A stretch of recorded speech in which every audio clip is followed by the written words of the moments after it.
Sigurado naman po ay lahat tayo ay umiibig na. Sigurado po ba na kami lahat ay umiibig na? Umiibig na sa aming Panginoon Diyos. Amen.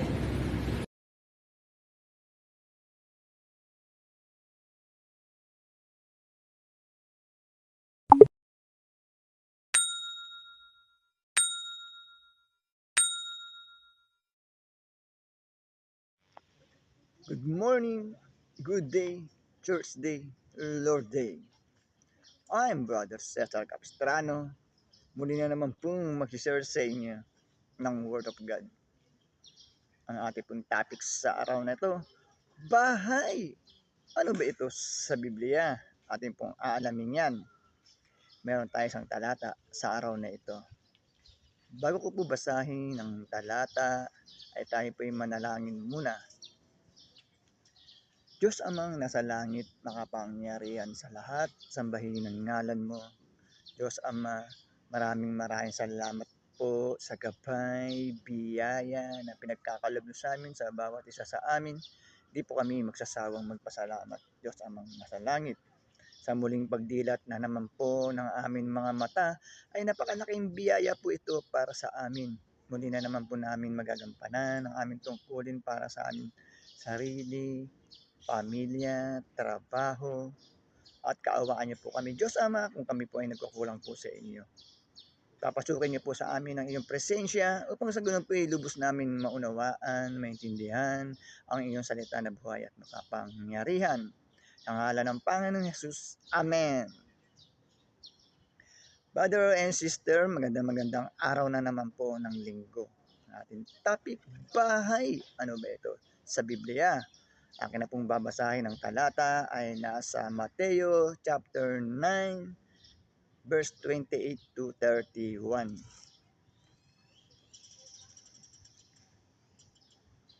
Verse 28. Pagpasok ni Jesus sa bahay, lumapit sa kanya ang mga bulag. Tinanong sila ni Jesus, naniniwala ba kayo na magagawa ko ito? Opo, Panginoon, sagot nila. 29. At hinipo niya ang kanilang mga mata at sinabi, mangyari sa inyo ang ayon sa inyong paniniwala. 30. At nakakita na sila, mahigpit na ipinagbilin sa kanila ni Jesus na huwag sasabihin ito kanino man. 31. Ngunit nang sila'y makaalis, ibinalita nila sa buong lupaing yaon ang ginawa sa kanila ni Jesus. Amen, brother and sister. Napakaganda po ng ating nabasa mula sa Biblia. Ang nilalaman po ng talata, pinagtitibay sa aral ng ating Panginoong Hesukristo sa pamamagitan po ng iyong pananampalataya, paniniwala. Kung ikaw ay may karamdaman, kapansanan, tumawag, manalangin, magdasal, ipanalangin natin kung ano man po ang ating karamdaman. Nagtitibay po sa nabasa natin sa talata na nagpapagaling po ang ating Panginoong Hesukristo. Brother and sister, yung bulan nakakita, may iba pa po siyang napagaling nung kapanahunan na nandito pa po siya sa sanlibutan. Nandito pa po siya sa lupa, brother and sister. Ang tanging kanyang sinabi,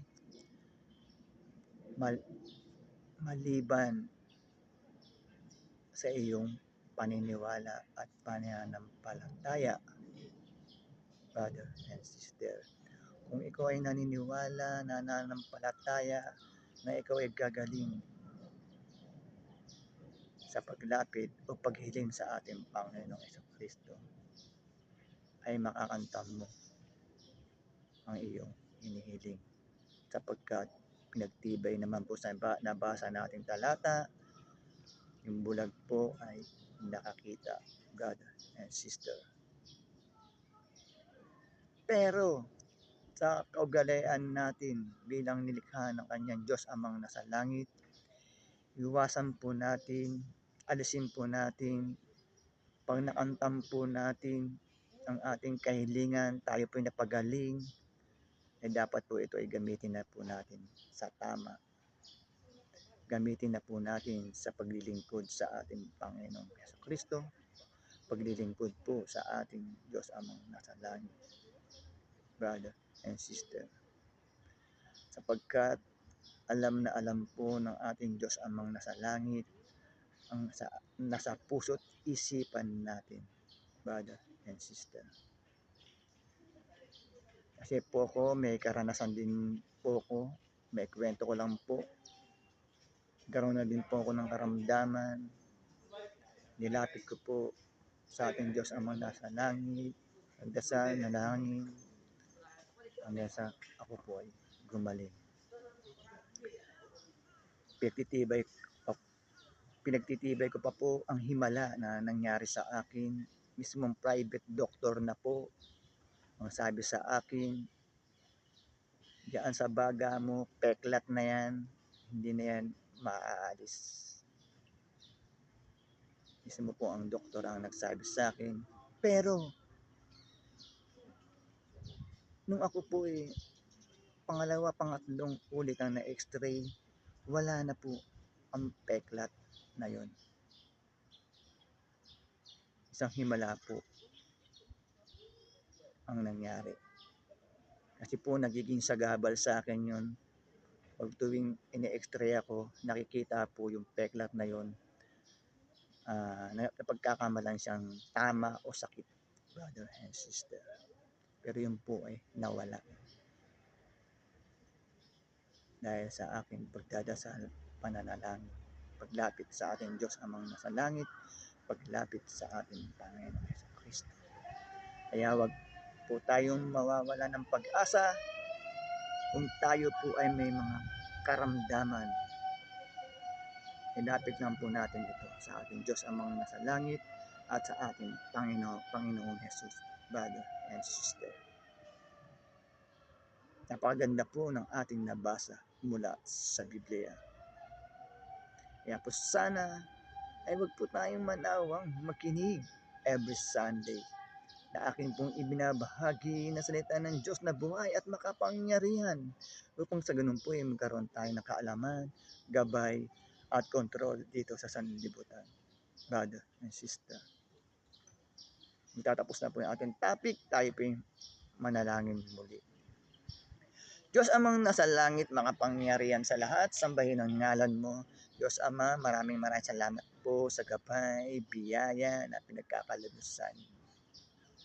Maraming salamat po. Pagpakinig na naman po kami ng inyong salita na po yan, makapangyarihan na nagbibigay lakas po sa aming katawan at spiritual. Maraming salamat po.